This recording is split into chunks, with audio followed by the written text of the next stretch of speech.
Mr. Happy by Roger Hargreaves.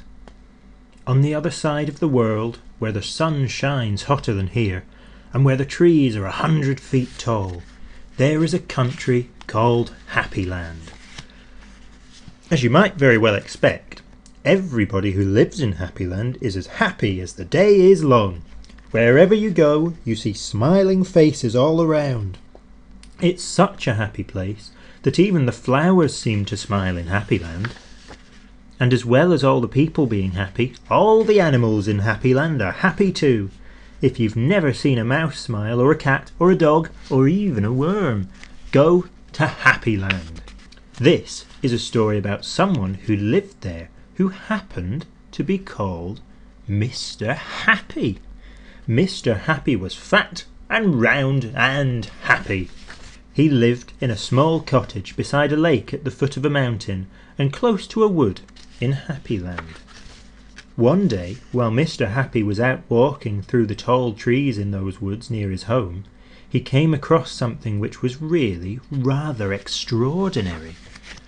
There, in the trunk of one of the very tall trees, was a door. Not a very large door, but nevertheless a door. Certainly a door. A small, narrow, yellow door. Definitely a door. I wonder who lives here, thought Mr. Happy to himself, and he turned the handle of that small, narrow, yellow door.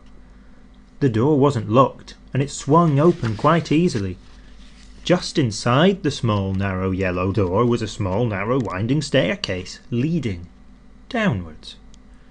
Mr. Happy squeezed his rather large body through the rather thin doorway and began to walk down the stairs. The stairs went round and round and down and down and round and down and down and round. Eventually, after a long time, Mr. Happy reached the bottom of the staircase. He looked around and saw there in front of him another small, narrow door. But this one was red. Mr. Happy knocked on the door.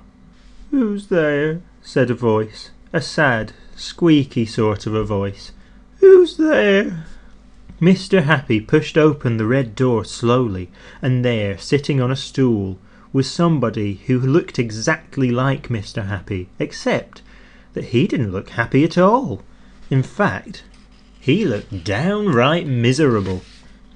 "Hello," said Mr. Happy. "I'm Mr. Happy." "Oh, are you indeed?" sniffed the person who looked like Mr. Happy but wasn't.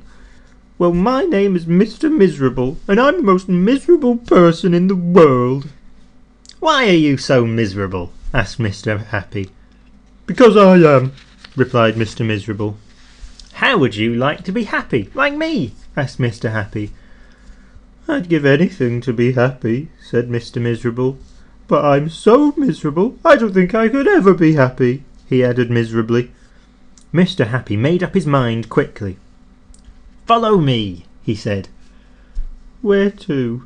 asked Mr. Miserable. "Don't argue," said Mr. Happy, and he went out the small, narrow red door. Mr. Miserable hesitated, and then followed. Up and up the winding staircase they went, up and round and round, and up and round and round and up, until they came out into the wood. "Follow me," said Mr. Happy again, and they both set off through the wood back to Mr. Happy's cottage. Mr. Miserable stayed in Mr. Happy's cottage for quite some time, and during that time the most remarkable thing happened. Because he was living in Happyland, Mr. Miserable, ever so slowly, stopped being miserable and started to be happy. His mouth stopped turning down at the corners, and ever so slowly it started turning up at the corners. And eventually Mr. Miserable did something that he'd never done in the whole of his life. He smiled, and then he chuckled, which turned into a giggle, which became a laugh. A big, booming, hearty, huge, giant, large, enormous laugh. And Mr. Happy was so surprised that he started to laugh as well, and both of them laughed and laughed. They laughed until their sides hurt and their eyes watered. Mr. Miserable and Mr. Happy laughed and laughed and laughed and laughed. They went outside, and still they laughed, and because they were laughing so much, everybody who saw them started laughing as well. Even the birds in the trees started to laugh at the thought of somebody called Mr. Miserable, who just couldn't stop laughing. And that's really the end of the story, except to say that if you ever feel as miserable as Mr. Miserable used to, you know exactly what to do, don't you? Just turn your mouth up at the corners. Go on.